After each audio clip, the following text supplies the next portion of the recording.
Yo, what is up guys? Welcome back to another tutorial. Today we'll be talking about how to make a feature-based build-up, referencing off the last track we listened to last time in my other video on how I remade Illenium's classic reed bass.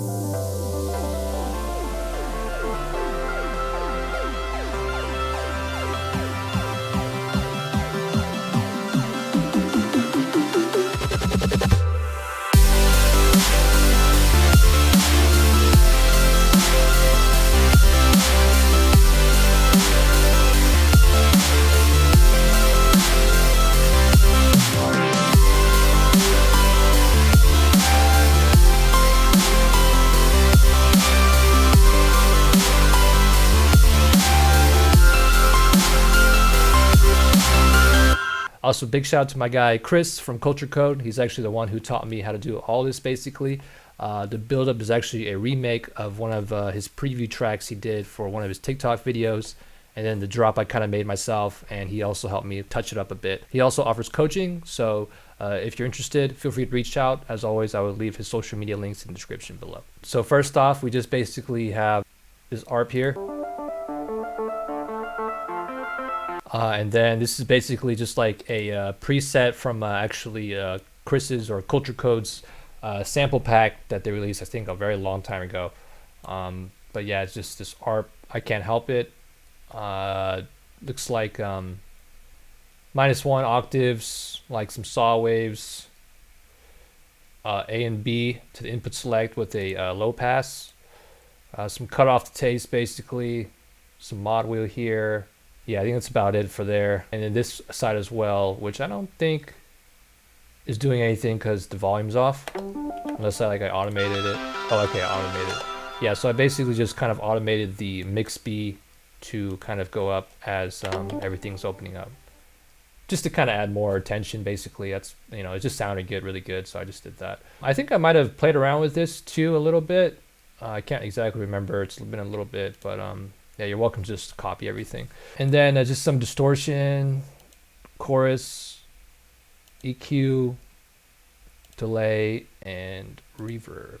And then outside of the silence, we just have a decapitator, which is actually being automated, the mix. So basically, it starts at 0 and then goes away all the way to max. So this is without the decapitator on. And then with it.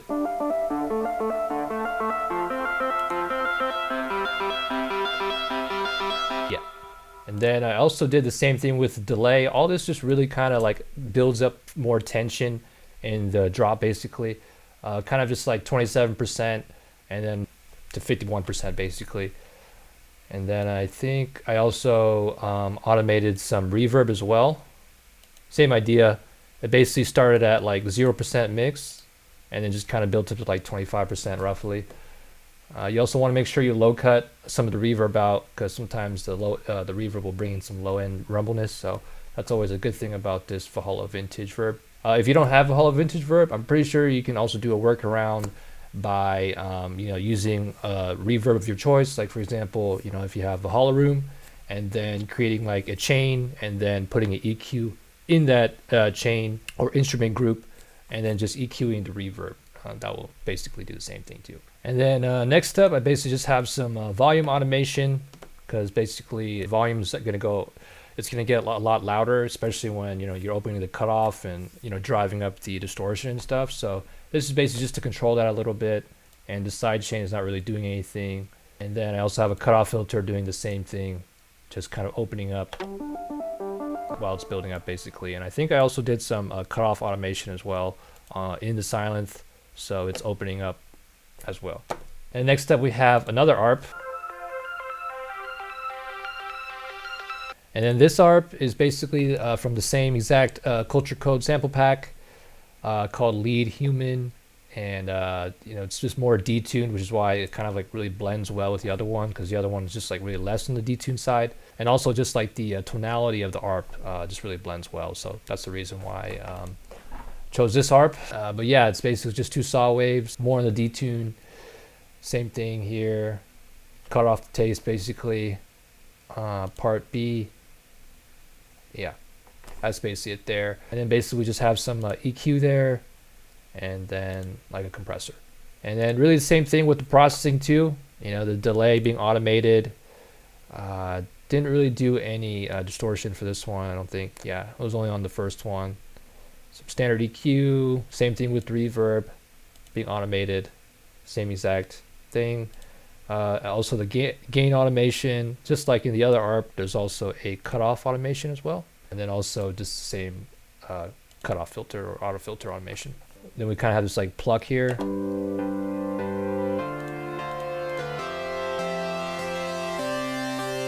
This is just like a Illenium Pluck remake that I kind of remade. Just basically really simple stuff. Just like saw waves, 6-7 voices, detune to taste, the standard cutoff AB filter to make the Pluck shape, low pass, cutoff to taste, and then part B just have a tri-saw and inverted, some volume, less on the volume just to kind of blend in with the part A, and then 5 voices. I turn off the noise though in this case. And then some chorus, EQ, delay, reverb, really standard stuff here. And then rather than making it like really plucky, I just kind of like just drove the sustain up all the entire way. And then for the automation, basically the same thing with the filter cutoff there, just going like all the way basically. I also did the release as well. That's basically what's kind of like making it sound a little bit bigger. Yeah, that's the reason why it does that. And then you just got to make sure like you put the release back down, otherwise it's just gonna like do that the whole entire way. And then yeah, I did the same thing with part B in the silence with the release as well. And then outside of silence is EQ, just pretty standard EQ, some more EQ, OTT, another reverb, really good taste, honestly. And then this is not doing anything. And same thing with the utility. That's gonna be it for that. And then we have a sub riser here.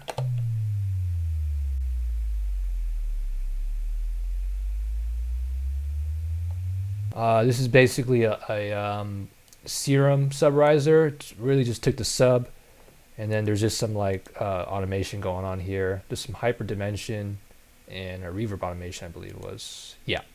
So everything's basically being assigned to macro 1.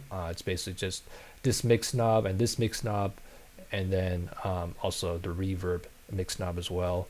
Again, just to kind of like make the build-up even bigger or add more tension to the build-up. And then yeah, just the macro is automated.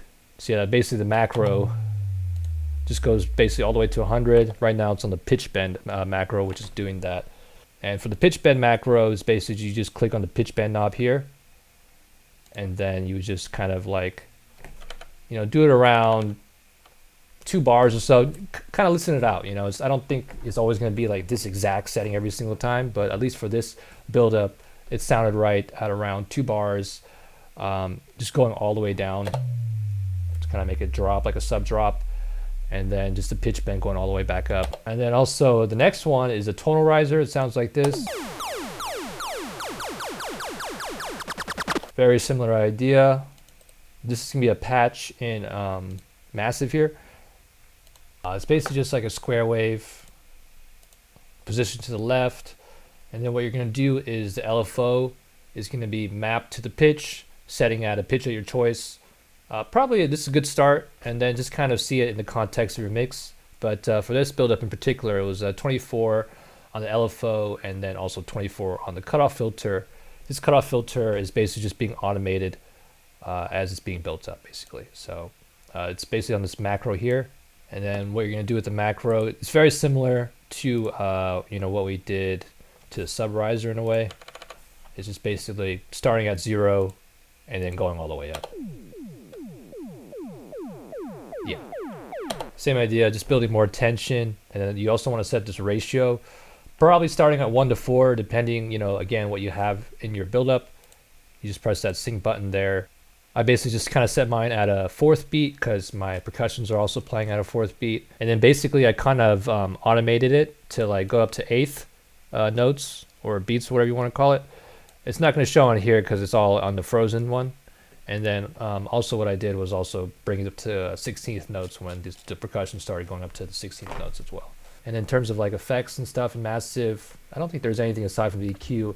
The reverb, basically, we turned off because, like I mentioned earlier, when you kind of like add reverb to your sound, sometimes it brings in a lot of like low end rumbleness. So this is reason why we decided not to use this reverb and use a Valhalla Vintage dimension expander, which, like I said, I don't think it's doing anything. There's no automation going on it or anything like that. So, and then an EQ just with the standard high shelf, and I think that's going to be it for in massive basically. And then in terms of like processing, you basically just have like your standard EQ, taking out everything below 100 and kind of making a bit lower to, again, get rid of that low end rumbleness. And then here's a reverb that's being automated. I'm also quite aggressive on the low cut. Again, can be played in context of your mix basically. And then basically just automating the mix of the reverb from 0 to about 25% or so. And then after that is another EQ because there's definitely a lot of low end, so that's what the shelf is basically for. And then an auto pan automation, which basically kind of like, you know, brings it left and right. Again, just to add more to that tension. Yeah. And then this is basically a reversed effect that I also showed you how to do in the minus tutorial that I did some time ago. This is what it sounds like. Then for those of you who haven't seen the tutorial, I'll show you real quickly. So what you're going to do is put a new audio file, set on a resample, and then press this button so that way you can record it. And you probably just want to take like, you know, the white noise, the saws, your leads if you have any, and your arps, and any kind of like tonal type of instruments. I'm probably not going to include any percussions and stuff. So yeah, that's probably about it. And then you're basically just going to record it. And then basically you're just going to take the initial hit. And then throw in some reverb of your choice basically. Honestly, probably there's going to be good. Yeah. And then you're just going to freeze it. Open a new audio track. Bring this one down there. Reverse it. Probably like want to take out the initial area maybe. And then put it around there. Then you have this. And then what you can also do is just do a phone EQ. I'll just do the fab filter to make it quick because they already have one. And then you can just kind of like adjust it to taste basically. Yeah. And that's basically how I made that sound. And then next up, I guess I'll just go over like the percussions and effects. There's not too many percussions. There's basically just a kick.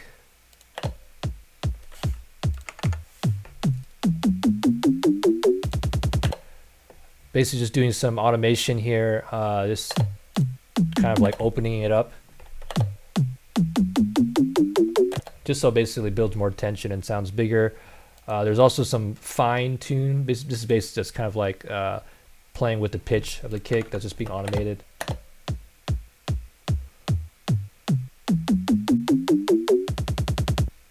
And then brought back down because when we added that like LFO effect, which I'll show you later, it lost quite a bit of energy if you were to just keep, you know, putting the pitch up. So bringing it back down and slowly automating it up again. And then just some like gain automation as well, just again adding more energy to it. And then here we have a snare.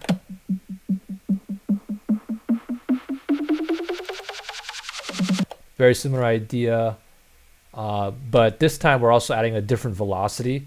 So that's why it kind of gives it like that rhythmic kind of feel to it, as if it's like gradually building up, because we're basically slowly putting the velocity up the whole entire way for the you know, the second snare.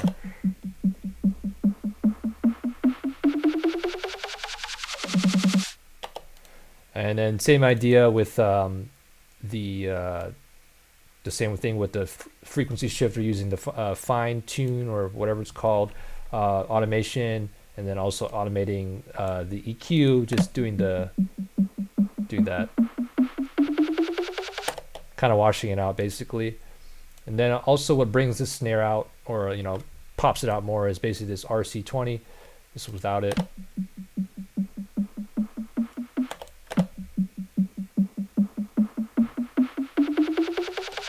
Basically just some distortion and just digital.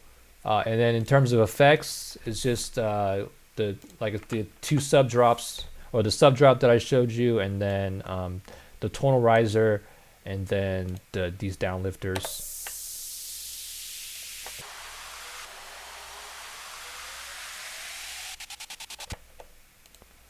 And then this sweep as well, right in between the drop. Sometimes you can also put some fills in there, whatever honestly you like. Sometimes I like to do a half bar in terms of leaving a gap. Sometimes I like to do a whole bar. Just really depends, And then something also worth mentioning as well is the instruments in your buildup is basically going to be based on the context of your entire track.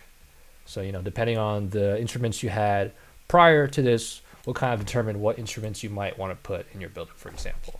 In this case, there's nothing. So right now, as it is, the buildup sounded fine. The last thing that is in this buildup is that's doing that LFO effect is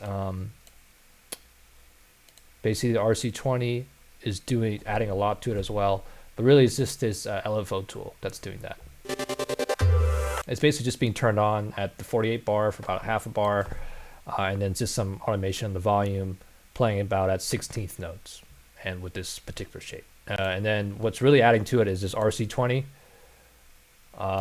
It's basically the magnitude is being automated, which is basically turning all this stuff on.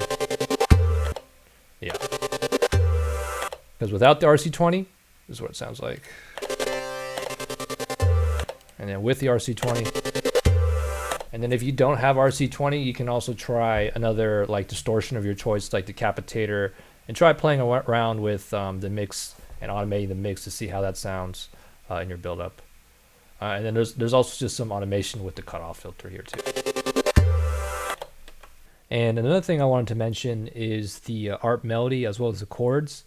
I'll go ahead and show the chords after. But basically for the ARP melody, it's basically just playing the chords. I think it's playing the 1 and 5 of each of the chords. So the bottom notes is the 1 and 5 of the chord. And then it's just playing a melody to taste. And I think this melody is playing the 4 and 3 of the key. So it's just repeating that the whole entire way. And to kind of build more tension in the build-up, I basically kind of held out the last note. So it's just playing the last chord the whole entire way. And then kind of holding this note out as well, because of the LFO effect that I just showed you, if we didn't hold out the note like this, then it wouldn't give that same tension effect. So I'll just kind of give you a quick example.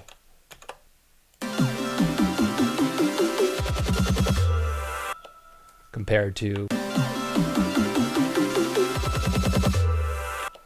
So yeah. And then for the chords, it's playing the chord progression and then again holding out that last chord to build more tension in the build-up. I've sometimes actually held out the first note of the chord progression to add more tension, and you can also hold out the last one too. Just kind of play it in context and see which chord you like more. All right, and then lastly we have on the master basically a utility doing some gain automation and also an EQ, basically kind of lowering the highs and the lows at the same time. And the reason why we have this volume automation and EQ is because we did so many things to add more energy to the buildup that it might be so big that it might take away from the drop a little bit. So this is a way to kind of counteract that. So let me just kind of give you a preview of what it would sound without this.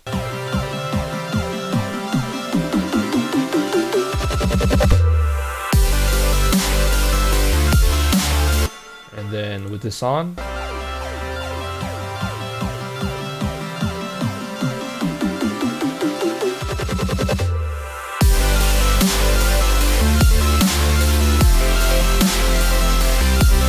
Technically it could work without this, but to kind of make that drop hit even harder, this is a really good way to do that. So yeah, basically it's really simple stuff. What we're doing here is some volume automation on the whole master, going down to about 2.5 dBs, and then I actually bumped up the drop 1 dB, and then after the drop you probably want to put it back down to 0, and then switching this to mid-side mode, and then minusing about 25 in the mid area. Honestly, just kind of do it to taste, and then after that you kind of have an EQ starting at the top. This is the high one, so basically starting out all the way at 22, and then going down to, again, to taste basically, and then I put a bell shape in this case, and then very similar concept for the lows, basically starting all the way at the bottom and then going to roughly about 125 or so, again with the bell shape. That's gonna be it, guys. Thanks so much for watching. If you want to pick up this project file, I also have a Patreon that you can basically get a lot of my project files that I post on there. And I also offer coaching as well as in-depth track feedback. So if any of that sounds of interest to you, feel free to check that out. I will leave the link in the description below.